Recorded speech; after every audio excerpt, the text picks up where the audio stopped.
In the blistering heat of the Indonesian archipelago, scattered across the volcanic islands of Komodo, Rinca Flores, and Gili Muktang, lives a predator that seems torn from the pages of ancient legend, a living relic from a primeval world.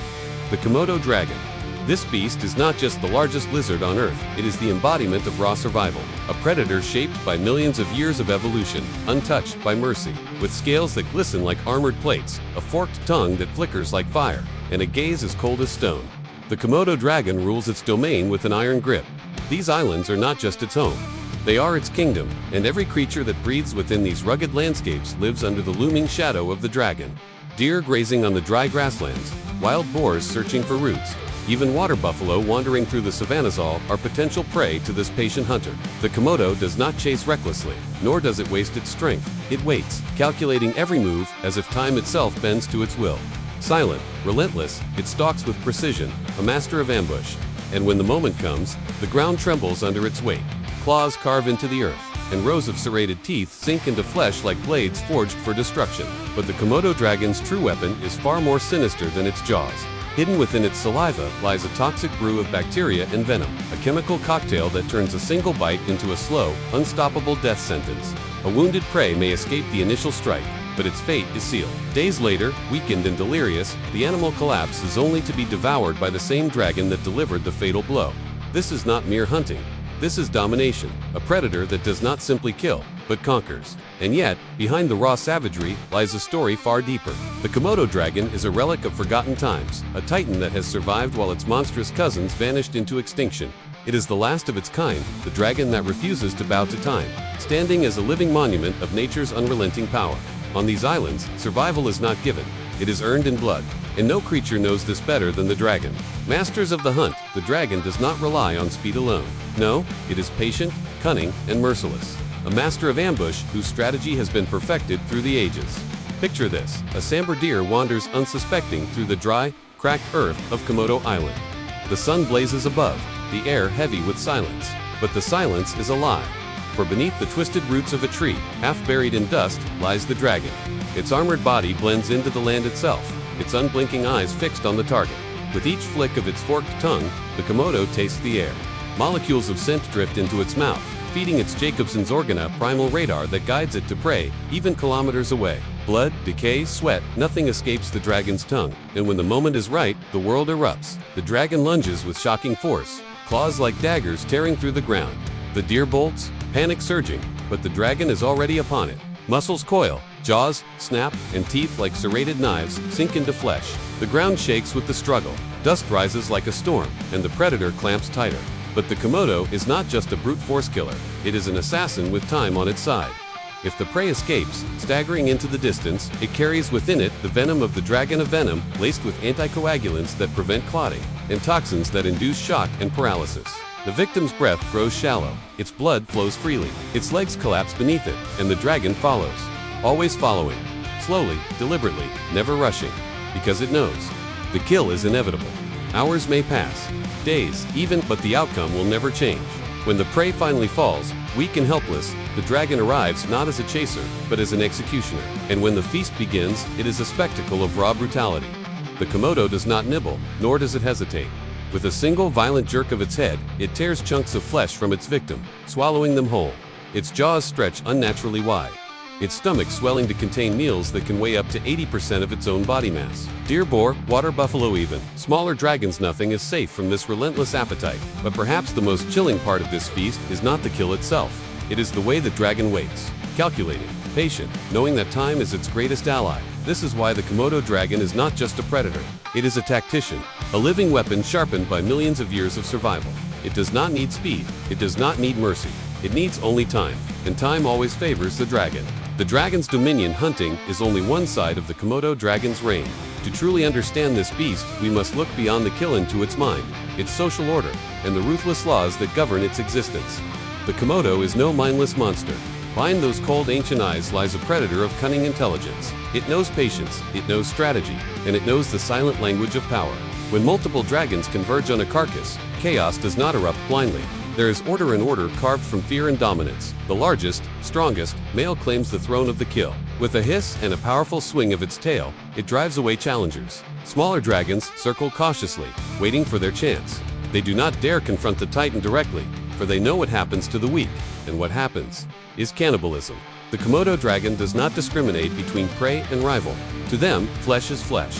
If a juvenile strays too close, it may vanish into the jaws of its elders.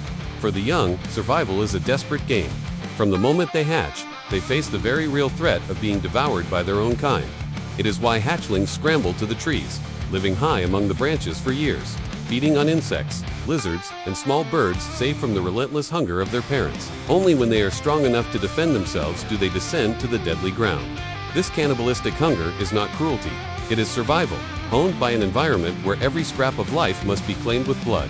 On these harsh islands, nothing is wasted, not even the flesh of their own kin. Yet even in this brutality, there is hierarchy. Dragons recognize strength. They submit to the dominant, not out of loyalty, but out of primal fear. The giant males, weighing over 150 kilograms, are kings of their territories. They control access to food, to water, and even to females. Battles for dominance are spectacles of violence, massive dragons rearing up on their hind legs, claws locking, bodies crashing into the earth like ancient titans. The sound echoes across the dry valleys, a reminder that on these islands, there is no peace, only power. And when a dragon wins, the defeated retreats, scarred but alive.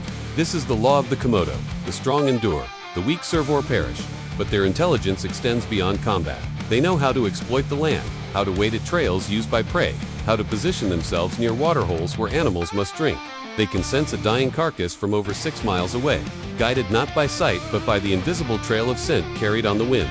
Like phantoms, they move with a purpose, converging from across the island until the ground itself seems alive with scaled executioners. This is not random hunger. This is strategy. This is empire. The Komodo dragon does not merely exist within its world, it rules it. Legacy of the last dragon, the Komodo dragon, is more than a predator. It is a survivor, a shadow of a forgotten age, and a living monument to nature's unbreakable will. Long before the first humans walked the earth, long before civilization carved cities into stone, titans roamed the land.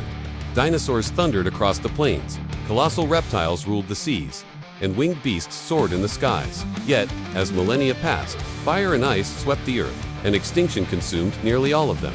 But not this one. The dragon adapted. It shrank from giants into ambush predators. It traded size for patience, speed for endurance, and brute force for venom. While the ancient monsters perished, the Komodo remained, silent, watchful, and eternal.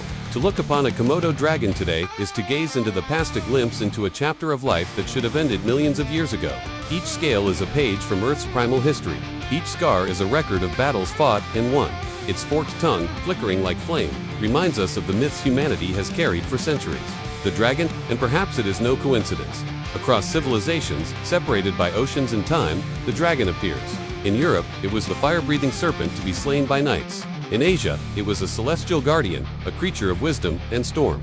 In the Middle East, it was the serpent of chaos, threatening the order of creation itself. But here, on these volcanic islands, myth walks under the blazing sun. The dragon is not a symbol. It is not imagination. It is reality. The Komodo dragon, the breathing, moving, conquering beast that proves humanity's oldest fear, was always justified. For in the Komodo, we see the essence of what a dragon was always meant to be: raw power, ruthless dominance, and a reminder that nature bows to no one. Its presence is a humbling truth. We build cities, we create weapons, we travel into the stars, but here, on Komodo, a creature older than our species looks at us with cold, unblinking eyes. Eyes that say, "You are not the master here." The dragon kills without remorse. It devours without hesitation. It turns prey into carcasses, rivals into meals, and time into its greatest weapon. And yet, it is not cruelty. The Komodo dragon is no villain. It is survival made flesh, a law of nature given form. It is the wild, pure, and unchained, unaltered by human hands. But its reign is not eternal. The dragon stands on the edge of survival. With fewer than 4,000 left in the wild, their kingdom grows smaller. Human encroachment, climate change, and shrinking prey threaten this titan's rule. And so, the Komodo dragon, though it has survived ice ages and extinctions, now faces its greatest challenge: humanity itself. Will the dragon endure once more, as it has for millions of years, or will it finally join the silent graveyard of beasts that came before it? What is certain is this: as long as a Komodo dragon walks upon the earth, the legend of the dragon will live. The land trembles at its steps. The air thickens with its presence. The wild bends to its hunger, and we, fragile as we are forced to remember the ancient truth. We do not rule nature. Nature rules us. This is not just a lizard, not just a predator. This is the last dragon, the conqueror of its realm. the shadow of a world long gone, and the eternal testament to the fury and beauty of life itself.